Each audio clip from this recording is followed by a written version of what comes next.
All right, we back at it, Homegrown Radio, Chuck Dizzle, DJ Head.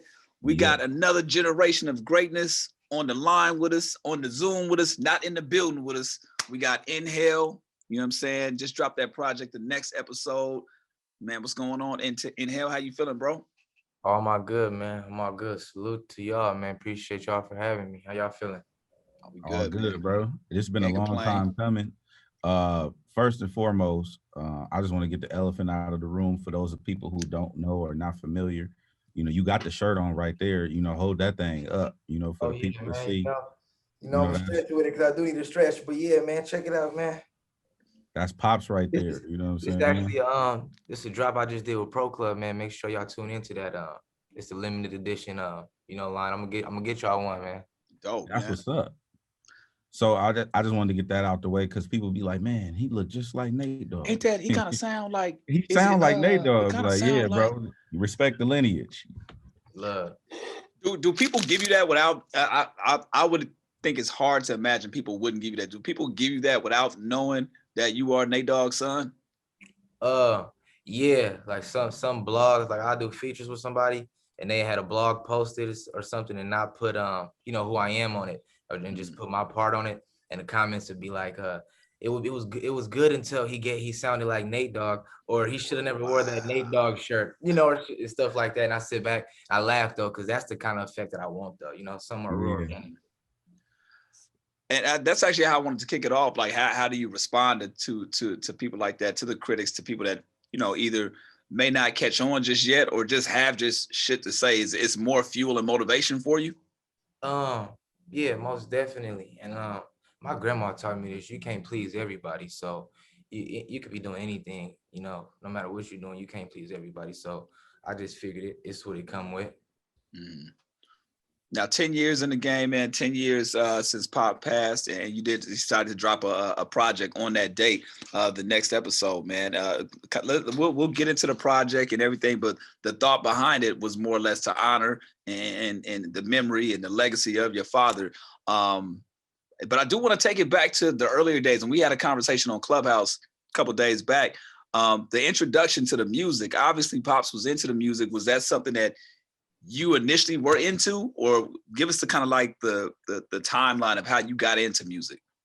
Well, I was playing sports at the time when they was doing their thing, because they was the hottest out. I was a kid, they had me in sports school, like the regular kid would be. So they made it important that I felt like a normal kid, So, but at that time, I was my pops, he had gave me the mic one time I can remember, and he was him and his boys. They was all kicking in the living room having some drinks, and he gave me the mic and I kicked the freestyle, and they all started laughing, cracking up, laughing in their shoes.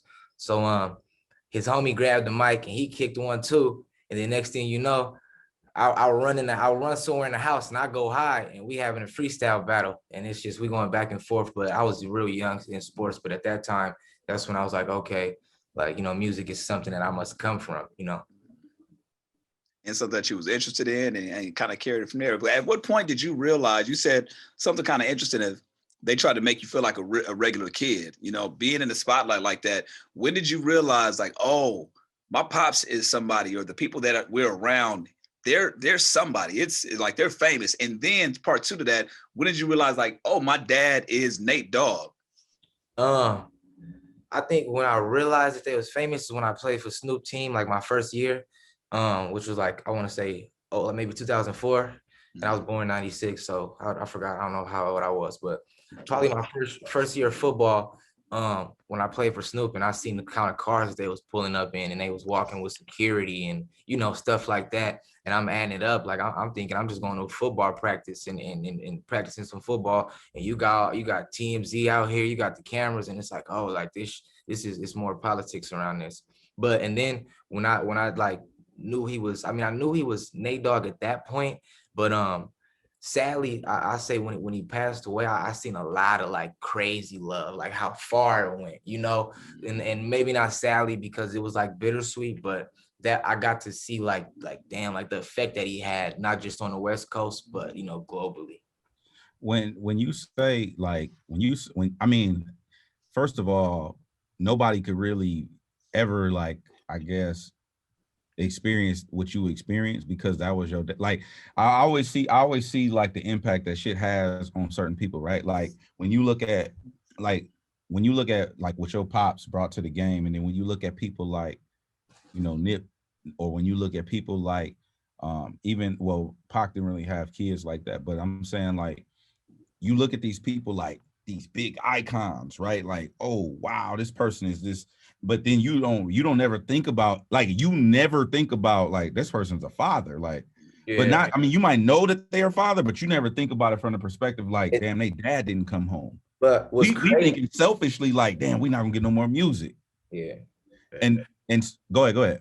Nah, go no. I mean, I agree with you all the way, but what I was gonna say is and then at that point, if they do have a son or you know a daughter, whatever it may be, they would expect them to do what they do, or you know, it sound like them, or do if they don't, it's like, oh, he's not nothing, or you know, he's a but, you know, whatever it may be. Because I also learned, being, you know, the son of you know, of a celebrity, or what you want to call it, it's nothing you can do to kind of outshine that. You can be your own celebrity, you can be, you know, your own man, whatever, but whatever you do, you know, they're going to say you're that person's son. You know, at the end of the day, someone's going to know that. You know, there's no way you're going to, because I played Division I football, and it was always hard, you know, to just play football and do what I had to do. That was always, you know, in the mix. So, you know, I agree with you. Was that part of the reason why you want to say, you know, man, I'm gonna just attack this shit head on? You know what I'm saying? Because you already had a love for it, you know, and obviously the other passion with sports, but you like, well, fuck it. If they gonna say this shit, let me just go head on into it, since I got a love for it anyway. Yeah, exactly. That's it. That's exactly what happened. And I think that day with my pops and his homies in the house kind of gave me the thought of a plan B when I was playing football. So it always made me think like, if anything go wrong, or you know, if this don't go all the way, I can dig in my music bag, you know. And I don't know if that kind of messed up how much I was into sports, because I was All-American in high school. You know, I was in it all the way, but this music lifestyle was always in the background. You know, it was always in the shadow. So I was like, you know, this is everything got politics. So I was like, why don't I choose the politics that I come from and I kind of understand more, rather than, you know, going through different politics and feeling it a little harder, rather than, you know. Yeah. When it comes to like the other OGs that was around your dad, like, do you have any existing relationships with them, as far as like, do they embrace you musically? Yeah, all of them. I got I got Corrupt on this last album. I got some stuff with Corrupt and Daz, both of the Dog Pound. Warren, he just told me like 2 days ago to basically keep pushing, you know, the line that I'm pushing, and you know how he proud of that. Shit, I was just recording at Snoop Studio 3 days ago. So you know, it's real home base, but even when I was playing sports, I never really wanted it to be like I didn't want no handouts, you know. So that's something that I always kind of been fighting, and like, you know, not fighting, but you know, want my own name, but it is what it is at the end of the day. When is there any gems that your dad gave you that you hold on to, like, even about, it don't have to be about music, it'd be about life? Um, yeah, and I say I'm learning this as I get older. It would be like him preparing. It's almost like he knew he was going you know, go, because he would talk to me and my brother and be like, you know, when I go, like, we gotta, you know, stick together, or certain stuff gotta be in line. And as I'm growing up, I'm noticing like, oh, like this is what I gotta, you know, this is what I gotta do. Like this is certain stuff that wasn't in place that need to be in place. Gotcha. Yeah. Is there ever a time when you ever look at, are you ever tripped out by the impact of the music?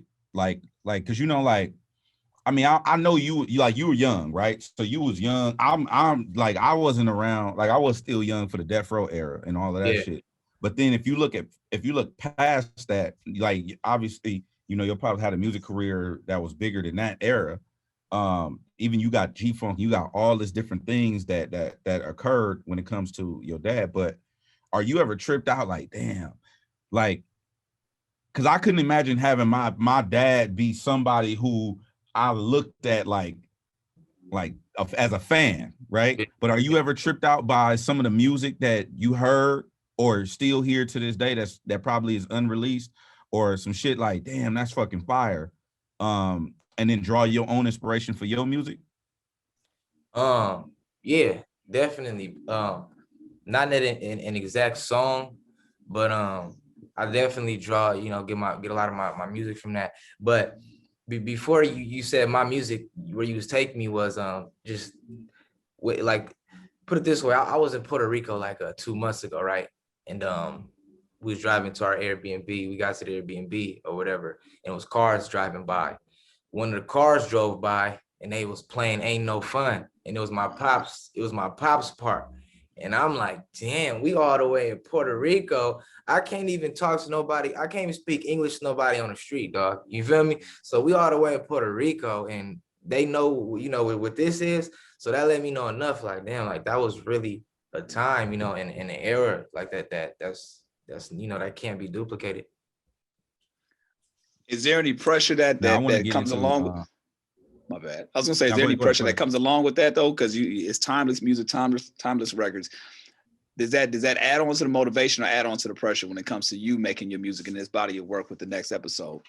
I think it add on, because I do my own body of work. If you listen to my music and if you hear me talk and my demeanor, it's really just me. I'm not trying to put nothing on, or so when you listen to that and you think of a legacy, it's not supposed to fall short of anything that I think I'm doing, you know. So I don't want to top nothing. I don't want to, you know, and I leave the politics to the critics, you know, but I want to just do my part as far as speaking my story the way that voice it, how I'm able to voice it so you know, freely, and have the freedom that I have voicing it.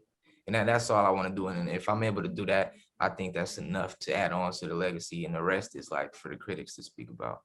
Absolutely. I want to dive head first into this album, because do you ever get, now one song stood out to me specifically in particular, right? Obviously, My Bitch is definitely reminiscent of Ain't No Fun type of vibe. What does your family think about, you know, I wouldn't say, like you just said, Ain't No Fun, right? You just brought that up. Like, I want to know what your family think, maybe your moms or elders in your family think about, you know, your pop's lyrics, and then now you got a song that's kind of like just as edgy with My Bitch. To be real, my people, they love it. My people just love the fact that that I'm able to do what I do. You know, they just like, you know, my mom always tell me like how, you know, how my daddy's son, but in a light that like it's like a breath of fresh air for her, because she, like, if you ask me, she took it the most, like hardest. Like she took it harder than me. Like I remember seeing her, you know, down and crying like, damn, I can't even, you know, do that shit, because I got to be strong for her. So, you know, no matter what I'm really saying on the record, the fact that I got my, you know, they can understand the difference and they vibe with it, they really like that. Now you mentioned having a song with Corrupt on there, and when you hear that, it's like we were talking about it earlier, having that. Okay, I'm gonna bring it back because this was going through my mind, right? I had a best friend that passed, right? And to this day, and I get goosebumps talking about it, it's still hard for me to like chop it up with his moms or see his little brother. You know what I'm saying? And that was my best friend, right? And I can only imagine like how you being embraced by Corrupt or by Dog or Warren G. Do you find yourself like having to, okay, I can't even think of the right words, but like having to be like, no, I'm good. Like let's vibe. Let's just have a natural interaction. Like let's be cool. Or is it just automatically good vibes no matter what? It's automatically good vibes no matter what, and they more family to me. So the fact that I got Corrupt on that song, that's a blessing, you know, because I don't really go to them and ask them for nothing like that, which is why, you know, you probably haven't heard of me and Warren or Snoop record or anything like that. We working towards that now, but I always been the type of person who want to prove myself, you know. So before, like, who am I to get it to come in the game? I'm a year in and I got a Snoop feature and a Warren. Yeah. you know, that's kind of giving it, you know, that's giving it all away. And that's not, they're like, that ain't nothing that I'm like really about. Like, so, and the fact that my pop's gone, I want to give it, I want to give it off the most organic way that I can. So when like people find that out, it's like more of like refreshing, you know? Yeah. So who is NHALE when it comes to you? Like when you if you have to describe your sound in 3 words for the person that's pressing play for the first time, how would you describe your music? I'll say players, summertime anthems, you know, something like that. And I got a little bit of, I got everything in there though. So like Heath said, that My Bitch record, that's a record that's straight different from all the other records on there. I just threw that on there because that's how I was feeling when I made that. And I'm like, yeah, I can go in You there. want to dive into the inspiration behind that record? Oh yeah. So Chuck is like, no. This is what all my songs is the truth too. I just was speaking with my homies about this the other day because they be with me like every I made that album in 2 weeks, and this is when I broke up with my girlfriend. So that's how I was able to even say stuff like that. So I'm in there saying plot twist. Yeah. Oh, Yeah. You know, she always worried about the time we don't spend because we broke up, and you know, it was about, you know, me not you know, being there, but I was working. And it's like, it was a joke at the end of the day, but it's art and it's music. So that's how I was feeling. And I'm able to, you know, play that and, you know, today and remember that's how I was feeling, and, you know, just, you know, kind of take it as a joke, but no, I can get that to the world, and, you know, somebody feeling like that right then and there. So when you now that the project's out, the body of work is made, right? Is it hard to go back, like with being in a relationship, is it hard to be an artist these days? Well, you know that, but coming from having experience with my old man, I try to, and my girl, her brother is in the game too, so I try to be as front as I can, man, because there's nothing you can do to stop what come with it. So, you know, sometimes we gotta both deal with it, you know, because it's a business. But where does that sacrifice come in on your end to be like, okay, this is a dream that I'm pursuing, but this is also somebody that I want to, you know, that I'm building a relationship with, build maybe a life with, who knows? Like, so where is that where's that balance in your lifestyle when it comes to like personal shit and yo, I gotta pursue this dream? I mean, man, if you're gonna be a dog nigga, you're gonna be like that, you just drop her. You break up with her and you do what you gotta do, and then, you know, you fix it. So sometimes it'd be real easy for me. I get into it with my girl and she tell me to leave. Oh, cool. I'm on my way. You know, and then go to the studio, make a track like My Bitch, you know, give me some time, you know, I'll be back in 3-4 days. But it's like, pull that beat up. I'm finna show her. Hey, you know, yeah, or look, what I do is she in the car, I just play it one day, just let it ride, you know, just let it ride. It's all good. It's just all right. Yeah, you know, you inspired this baby. Shit. Yeah. I think that, I mean, I know you were saying earlier, but I think you can get off the things that you want to say in a relationship. You know what I'm saying? Like, yeah, you could probably say the things that you want to say. Like, I have a working theory. I forgot who I was talking to about this or where I got it from, but basically you could say anything you want in melody. Yeah. Yeah. I mean, yeah, of course, but it's just different when the generation is different though. Like I'm in the youngest generation. Everybody, you feel me? Everybody melodizing. So, damn, you know, you're right, but it's like we all doing it. So it's kind of hard to stand out in that sense. You know. So you ain't never said to your girl like, you fucking annoying?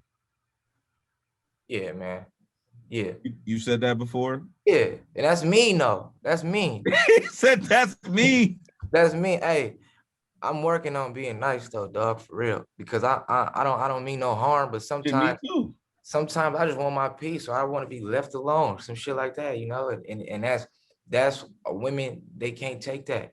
It's like, come on, man. Sometimes I had a long day at work or some, you know, whatever the case may be. I don't even want to explain. I just want to be left alone. That's it. And I might come and bother you when it's time. and I don't know if that's right or wrong, but as a man, as in you being my woman, you should understand that. You should be able to understand that, you know? Yeah, But that's it's definitely it's a personality thing. If you had that kind of personality, and your lady been with you for some time, she knows that about you, then cool. But if it's like if your personality just changed off the rip, like you know, normally y'all talk about your day or some shit, and then someday you just come in like, fuck it, I don't want to talk. Then it's like, hey, what the fuck? You know what I'm saying? So I kind of see both sides of the conversation. You're married, huh? I am. Hell yeah. Hell yeah. And that's the thing, like, hey, I can just tell how you being understanding, man. And there's nothing wrong with that. There's nothing wrong with that. And that's why I get on ahead sometimes, and that's why we was laughing about this before we hopped on, because I get it. Like in terms of like having that honest conversation and saying the shit that you want to say, I get that. I totally understand that. But when it comes to a relationship and somebody that you're trying to be with for a long time, it definitely comes with a lot of sacrifice. You know what I'm saying? And this is somebody that I'm going on we about to be 10 years married, right? So it's like and that shit didn't come easy. You know what I'm saying? Because my wife, she a gangster. She be cussing niggas out and all that shit, right? But it comes with like that balance too. You know what I'm saying? So it's like I feel you like in terms of, you got to get your shit off, and you don't bother me. If that's a personality trait, that's a personality trait. She should kind of understand that. But then there are times where it's like it's a give and a take type situation. You know what I mean? You know, it's funny how he said you married. Like he could he said, nigga, I spot you. Because he said to me, hey, like, you. Hey, but look though, the thing is, it's real, and it's well, head being single, but it's way harder for my generation, dog. We got the Justin LeBoys and my boy Justin Combs. Shout out to Justin Combs. That's my boy. But man, what they do to the women mentally, they got them thinking like this shit is like the craziest episodes of Love and Hip Hop, you know, and it's like from the designer or whatever, but it's just I think it's a hole in the culture, but I don't take it that far because I love the culture.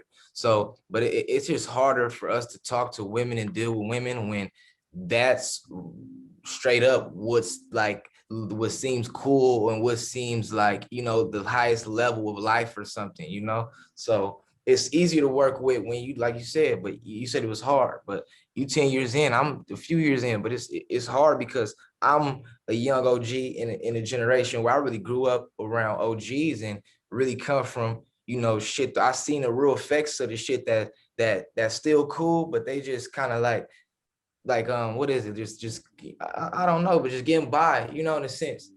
But it looked cool. But being that they getting by and it look cool, it's like other person's like, how else do I get by and look cool too? And it's like it's a bunch of bullshit. Like we need to start being real about, with ourselves and a lot of this shit.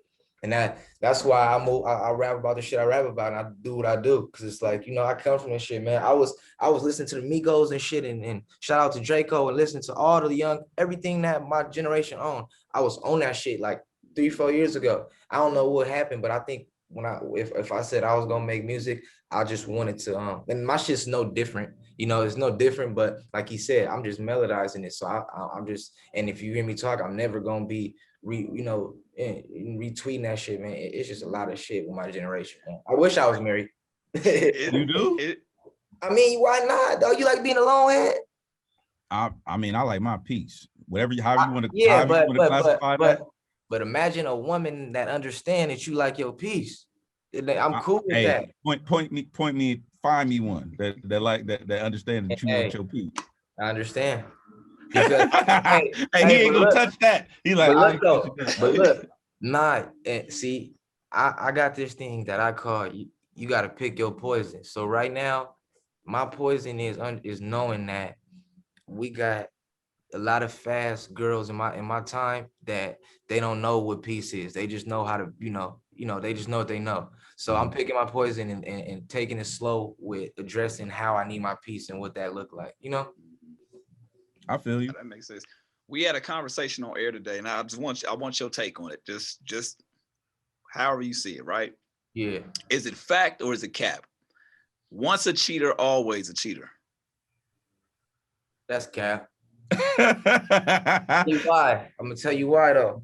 Because a lot of people, well, not a lot, but some people cheat like it's like spite. you know, it could be like it was a time, you know, and they could have probably learned from that. They probably could have, I hope not, but got the ass whooped. You know, they could have, you know, it could have been something that they learned from by off cheating, and they're not a cheater no more. So nah, I don't think that.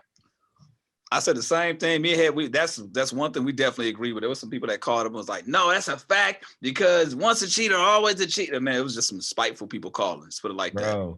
That's people who want to stay the same. Exactly. Bro, do you think so? Okay, so let me ask you a question. You in a relationship right now, right? Yeah. If you give your girl a car for Christmas and then y'all break up, are you taking the car back? Hey man, I'm taking a car back. I'm taking a jewelry. I might take, and anybody who know me, I might take the dog back.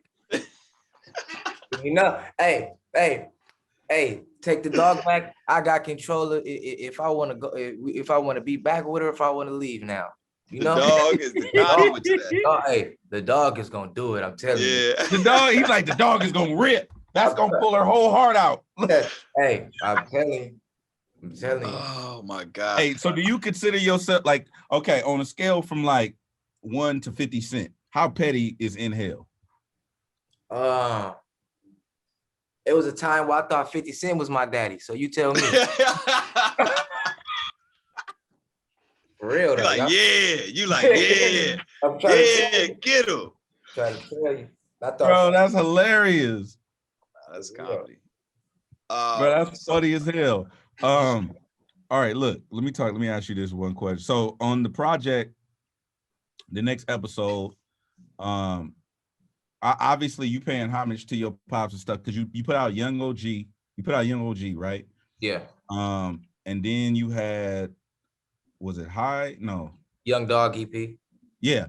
And now you got the next episode. So are you going to continue like the lineage of you sticking with the theme? Like you're gonna pretty much like lean into the whole legacy and everything, or is it something that you kind of want to go away from moving forward? Like what's your strategy? I want to go away from it, and because I think at this point it come with it. So out the gate, I just wanted it to be clear what's attached to me, because you know as I keep growing and whoever becomes a fan, they're gonna just keep diving in, and the more you go back, you will see, you know. So you know, whatever my shit may change to be, or that whatever it may end up to be, you can always go back to see what it, you know, how I started and what I was on. But it's forever West Coast, you know. You know, I trust me, bro. You know what I'm on. So yeah. So but I don't want them to get it mixed up and thinking we like in the 90s still, like, you know, and that's like the only mix up I'm having right now. So we're gonna make that real clear with, you know, the next thing that we do, that this shit serious and we, you know, we've been around. All right, now you independent. You solely independent. Are you open to the idea of, you know, doing a deal? Are you turned off from that because of the horror stories that you probably have heard from the OGs, or? Nah, I think the OGs didn't know no better and didn't have their business right. But if you ask me, I think if a label was to come, and it's what I'm, you know, looking for, yeah, I think that's gonna take it to where I'm trying to go. So I don't think independent is I think it's smart if you know what you're doing, and somebody show me somebody that was all the way independent that we know about that was doing something. But as far as independent and getting, you know, in the door, that I think that's what I've done. And I think to get people in the door with me, or to get the fans in there, I think the label is gonna help me with that, if that makes sense, you know. Yeah, I feel you. Yeah.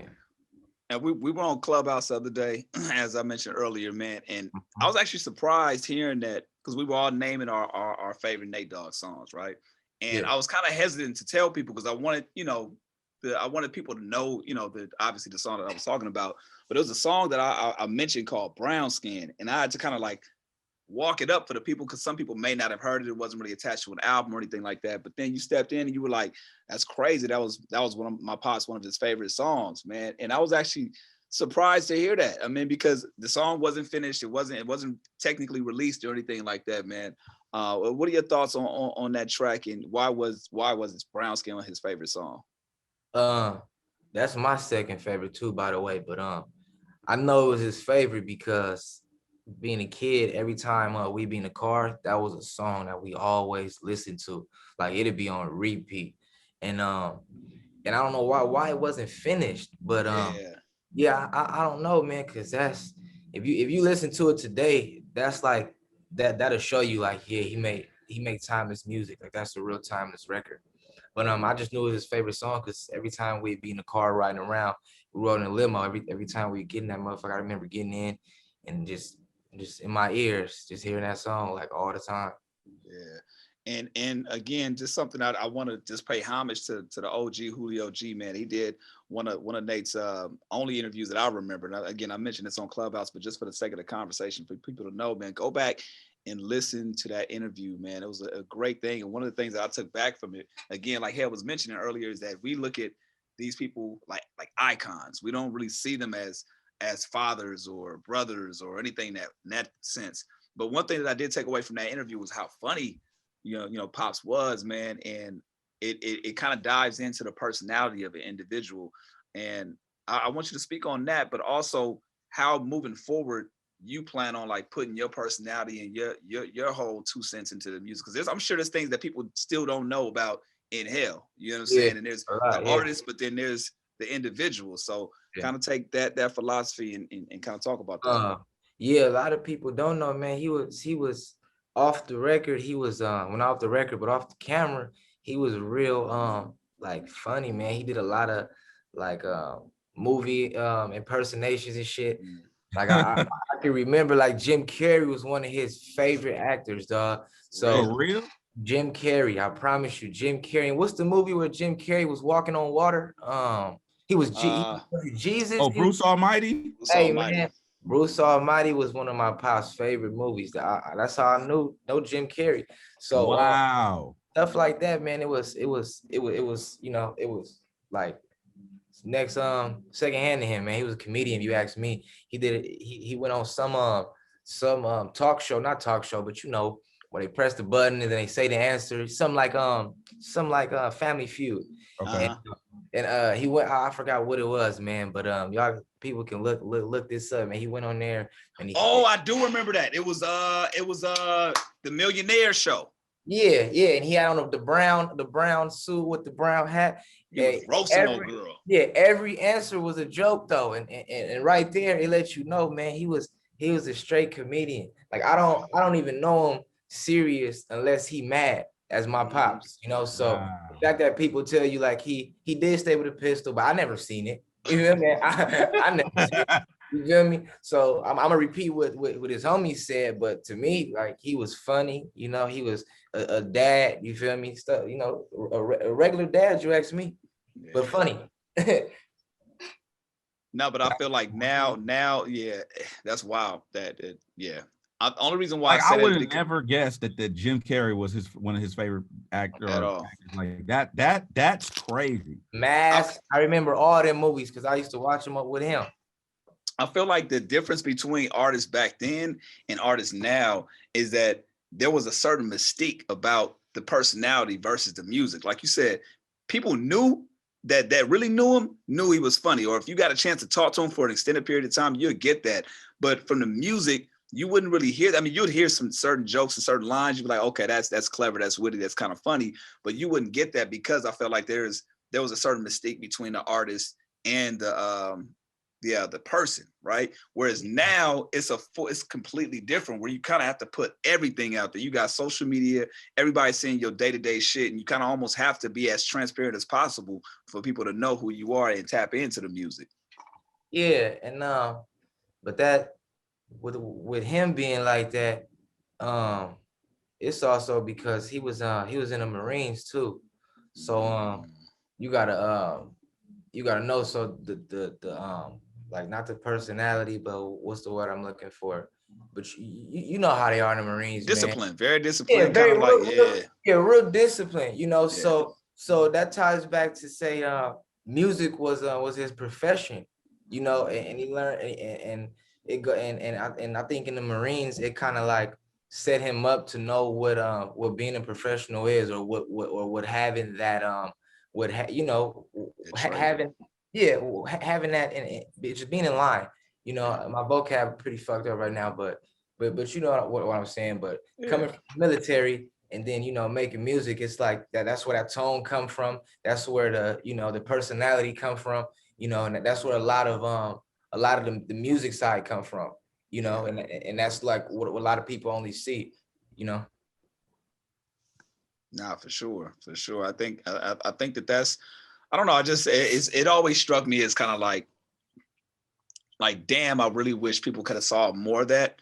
But again, moving forward, the next episode, the body of work that you got out right now, you work with a producer. It's actually my family too, by the name of Ace Beats, man. Oh yeah, that's my family. I That's think like he my, told me that. yeah, Man, that's my I love family, Ace. bro. Man, I love Ace, man. And I've been making music for a year, but before I made music, if you go on YouTube and you type in like a West Coast type beat or something, Ace he's flooding it. You know, He's laying that shit down. yeah. As far as the young you know, the young generation that's really pushing the West Coast sound, he got it all the way. Like that's all he do too. And shout out to Ace for sure. Yeah, he know his lane. He's definitely like, I love seeing his come up and him doing his thing, and obviously working with cats like yourself, man. So it's like, damn, this is full circle to kind of see it all work out. So that's dope that you guys had that relationship. Yeah, real, and he a real stand-up guy, man. I like Yeah. that. Yeah. Now, something that obviously you don't like. I mean, obviously we don't want to glorify, but like, you know, there was an unfortunate situation with you, right? As far as like, you know, with a gun or something like that. Uh-huh. Do you think like, Wait, with a gun? yeah, Nah, nah, no, not no gun. no, I'm talking about like when were you? Is it true that you was shot? Oh yeah, I thought you was talking about some whole other shit. My bad. I thought, cause I've been through a lot of shit, man. So No, yeah, no, I'm not. Yeah, I'm not Vlad. But yeah, anyway. yeah, you know. Hey, I didn't know where you was going with it. I'm like, Yeah, that's why I was nigga, like, we don't. hold up. I'm like, nigga, we don't do that. What are you, man? No. I'm not that. No, but I do. Man, fuck that. You was shot. Yeah, No. yeah. Sure, No, yeah. I understand, but I didn't know the severity. I just heard about it, but I didn't know the severity of like what happened, or even if you know what happened, but then also Yeah. how you overcame that mentally and physically. Well, it's actually a crazy little story. So, it was at my barber shop. I was in there. My barber, he from Compton, same hood as YG. I mentioned him because he played a baby role in this. So I was in a bar. I go up to the barber shop one day, and I tell my barber, you know, YG show tomorrow. I want to go to his show, whatever. You know, I'm thinking about hitting him up. My girl, a big fan, yada yada. He told him, yeah, hit him up. He'll mess with you. You know, hit him up. He'll mess with you, whatever. Hit him up. YG mess with me. The show the next day. I go to the show. Before I go to the show, I asked my barber if I can wear his red belt. So he said, yeah, I can wear his red belt. You just bring it back the next day.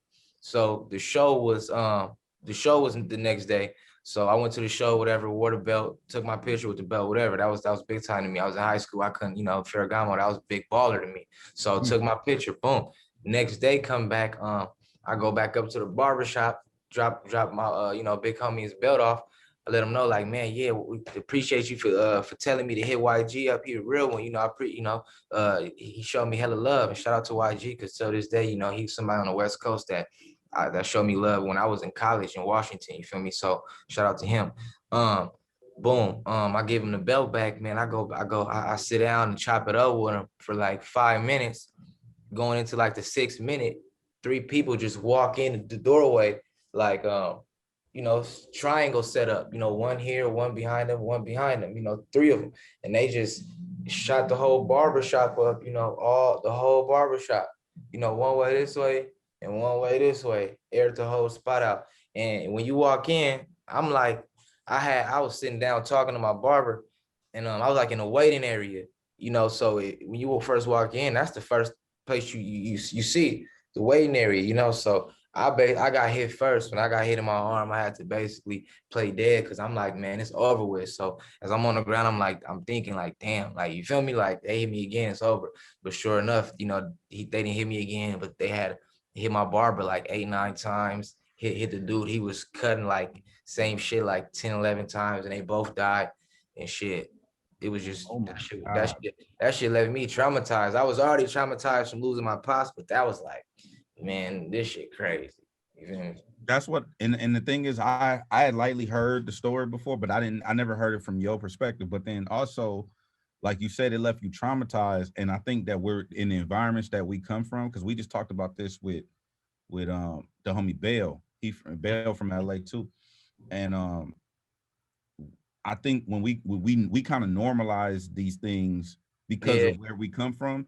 yeah. But that's why I want to know what your firsthand experience to like get past this, or like, you know, how you dealt with it. I'm gonna be real. When I went to college, I went to Washington, and they you know, they had, I was seeing a psychiatrist, whatever, you know, the people you talk to.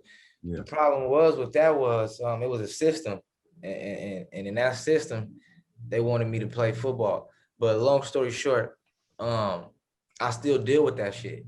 You know, I don't, you know, I don't it ain't many people that like you said, it's normalized. So I could say it to somebody else, and they'd be like, well, whoa, I got shot, or, you know, somebody else got shot, or like, you know, like yo, they know someone that got shot, and being that they survived or they all right, that's how they feel someone else should take it. And it's like, I think that's also the generation we in, who glorifies shooting guns and all that type of shit. So if you are the person to get shot, it ain't nothing that you should speak on. You supposed to just retaliate. But it's like, man, it's 2021. This shit's serious. You know, our mental health serious. Like, we know a lot of, you know, we know enough about shit to, you know, to where like certain shit shouldn't be glorified, especially on the West Coast, because we learn shit. The education teach us here. You feel me? Like, we not on the South. We not, you know, and it's no disrespect to them, but it's like, once we hit a certain age, we should see where we come from and what they laying down for us, you know? Yeah. No, Damn, I that's wild. totally agree. That's a wilder, but I think that like I'm glad that you touched on that, because I feel like mental health is something that is taboo, especially in the urban and the Black people of color in general. And then what's sad is they want us as young Black people or Black kids, they want you to play a sport. And it's nothing wrong with sports, but I play sports at the highest level. Like I mentioned again, I was All-American. I played in the Army All-American games. That's on ABC and shit, you know, so it was big time. I committed on ESPN, all that type of shit. So I seen firsthand how playing sports is, if you ask me, is the first way to get into some shit that you're not ready for, because they program you to play sports and not deal with your mental. So by the time you done playing sports, all that shit just come crashing on you. So that's why when they speak about that CTE shit in football, and it's like, man, that shit is serious, dog. Like, it's serious. And I got kicked off a team, you know, to really, you know, to feel how, you know, how I feel about shit. But everybody got their own way of experiencing this shit. That's Yeah, crazy. it's like they use you for the time that they need, and then after the fact, it's like, all right, thank you for your time. Not even thank you for your time. Just all right, next one. You better not ask for no help. Like, what you said? I said, throw the ball, catch the ball, shoot the ball, dribble the ball. Yep. And you better not ask for no help while you there, or don't be going through nothing that they don't understand. And you know, us being from here, they don't understand with this shit. Yeah. You know, so that's why it's a guy named Dante Williams. Shout out to Coach D. He at USC. That's the defensive back coach. He over there. But before, when I was in high school, he was at San Jose State and had a lot of different colleges. But that's a coach that understand the kids out here. So he recruiting kids in the cities, and he understanding, you know, he really understanding where we coming from and what we dealing with. So when I seen that, I'm like, you know, schools like USC, they working on fixing, you know, certain shit, because that's really a problem that's not a lot of light is shined on. I love that you spoke on that, bro. You wouldn't think of possibly using your platform or using that way as a way to give back. Like, let's just, I'm not gonna say, okay, let's say the music shit doesn't pan out the way you expect? Could you see yourself doing, doing stuff for the kids as far as the youth and the football, or is it like, nah, I think I want to kind of use my platform as an artist to kind of shine light on these situations? The fact that I'm making music now is all that I expect out of me. Cause like I said, it's not like I can top my pops or nothing. So I'm alive, I'm free. The music give me freedom, it allowed me to do what I want. So I'm real thankful for stuff like that. I'm not trying to I want to be a star, that's everybody goal, but I'm comfortable.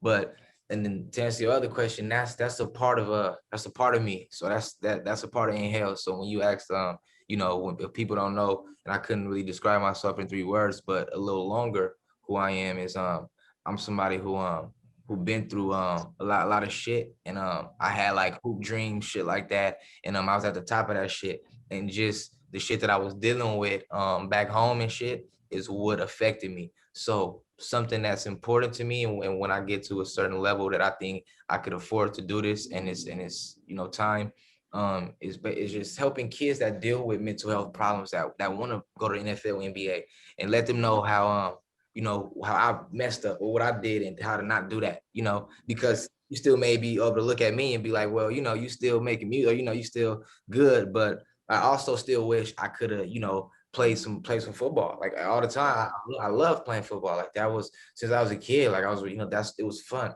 But as you get older, they don't teach you. It becomes a business.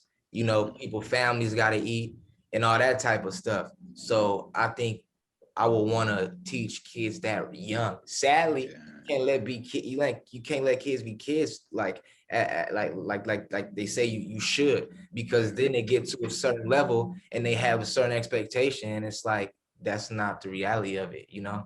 And I think I just and that's not everybody's problem, but I'm speaking on those kids, and where we from, those are inner city kids, and those are the kids that come from these neighborhoods that think the world is against them and shit. And I was a kid growing up, my pops was Nate Dogg, and I didn't understand why a lot of shit was happening to me. And you feel me?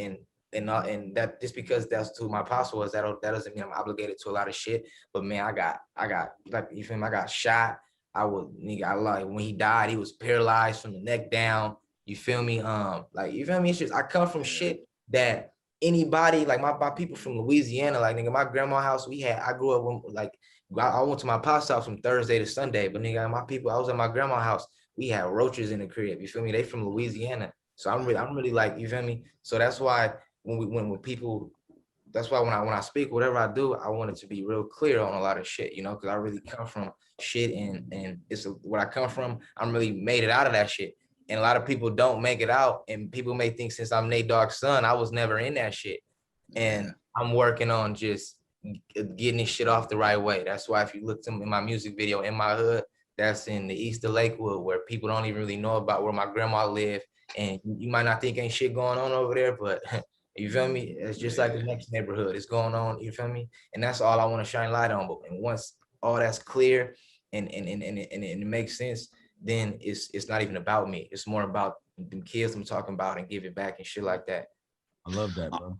I'm glad you spoke on that, because again, like you touched on it a second ago, people would hear the idea or get the idea that since you are Nate Dogg's son, that you come from a privileged background. It's like, no, like that's not the case at all. So I'm glad you spoke on that. I'm glad you're using your platform and your message to say shit like that.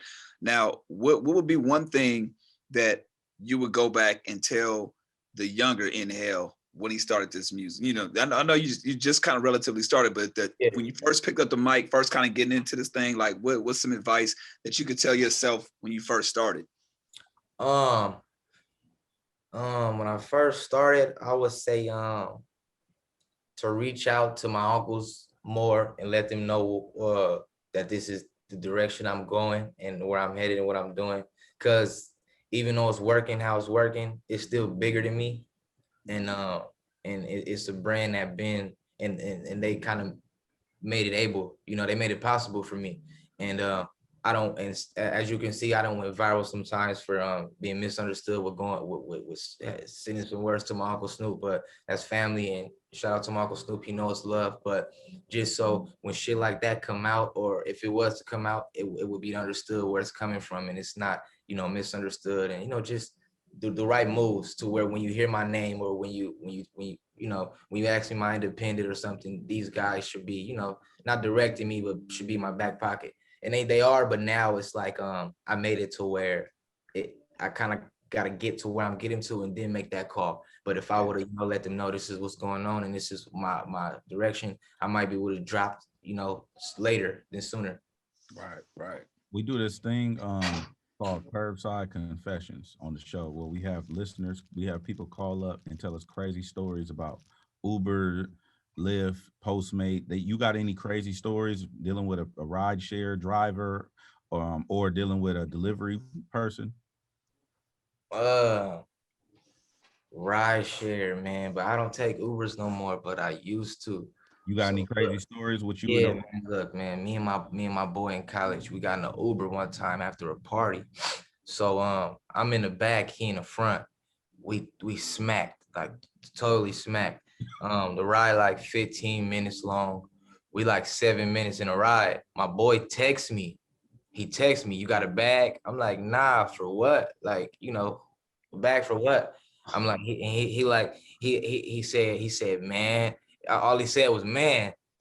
About 15 seconds later, the window go down. All I hear is the window, and I'm like, "Oh my man!"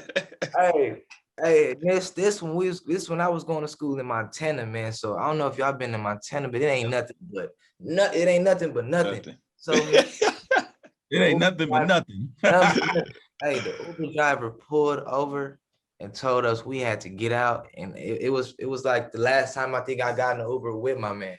I'm like, bro, we gotta move better, man, because shit like that was cold. Montana be like -13 degrees. I've been to Montana. I've been to Billings. I've been to Butte.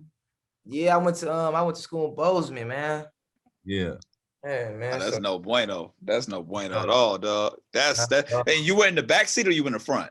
I was in the back. He was in the front. But so look, nah, I see where you're going. Nah, I was behind. I scooted over. I was behind. All right. I just want to make sure. Driver. I'm like, dang. So you got hit with the ooh. Nah. So you scooted over. Okay. Yeah, that was the worst, dog.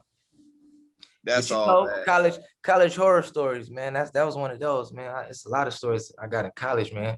Especially Ubers. That was one that was the first one I thought of, man. That's crazy. What's the wildest situation that you've been in since while you were in college? Since you're speaking of it, with just a random story that first thing that comes to mind. Wildest situation while in college. The wildest situation in college. I probably don't even. That's a hard one, man. I don't got it off the top of my head. All right. And you gotta remember, I'm in a relationship, man. Right. My wild is real. We're gonna talk about that one in person. Yeah, let's switch gears. What I'm talking about. See now who's being black? I didn't know. I didn't. You said wow. I mean, you put it out there, so I'm just curious. Now, I'm gonna tell you, I felt dumb as hell. Right. I think. It was right before you started rapping, but I didn't realize that the initials to you and your pop's name was NHALE. I think I indirectly found out on the movie with with Snoop and Wiz. You adding up that's where my name comes from. So it's my initials, of course, NHALE, but my real, and then it's that school, Mac and Devin go to high school.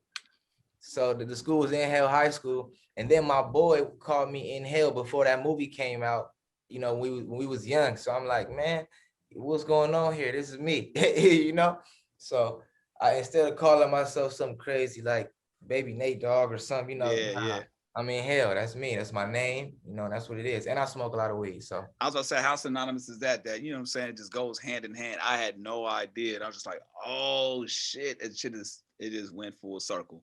Yeah, but that's how I want that's the effect that I want to give though.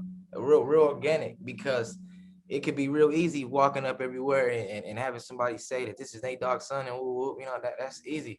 So I just want to challenge myself a little bit more, and that's why it's no disrespect to the homies and the bigger homies who say they the new Nates, because I salute all that.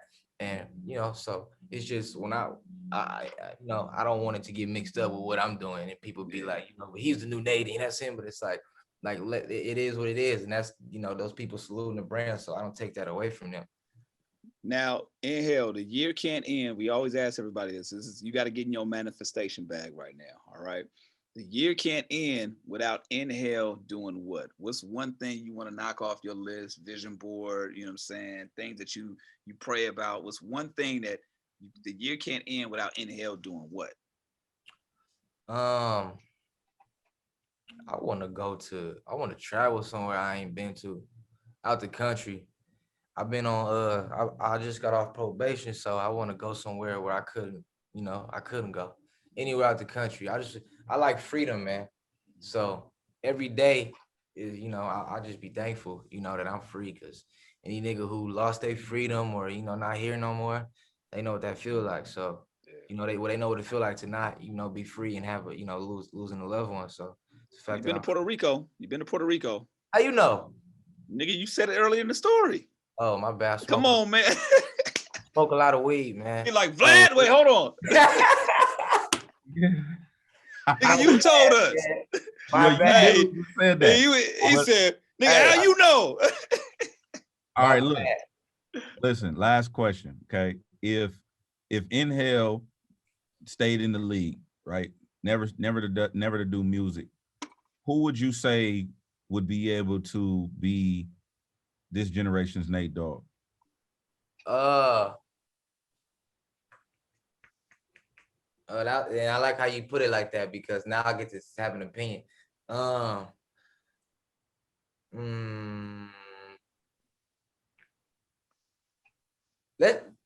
know what? I gotta. Let's just say Ty Dolla $ign, because on some West Coast shit, Ty Dolla $ign was on a lot of hooks. Yeah. You feel me? And he was doing a lot of music. You feel me? And the fact that, when you think of Nate Dogg, you think of hooks. You feel me? And you think of the shit that he was laying down.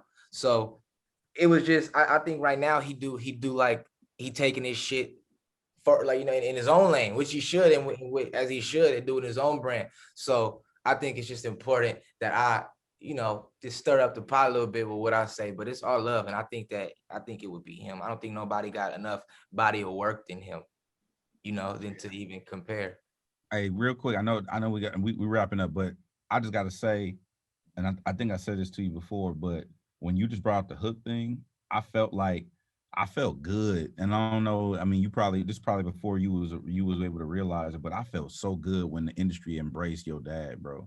Like, I felt like we went to another level, you know what I'm saying? Yeah. I mean, obviously we got Doggy Style and we got our shit, but when he hopped on them records with Fabulous, he did Can't Deny It with Fabulous. That was his Fabulous first major label single. Then you got Jadakiss first time out. Shit like that is bigger. Shit like that is bigger than I could even imagine at the time too. But when I go to New York, they embrace me too off the Jadakiss songs and shit. So it's like I see how big that effect really was, because the people out there, they remember those songs. Same with Atlanta, and you think of him and Jermaine Dupri.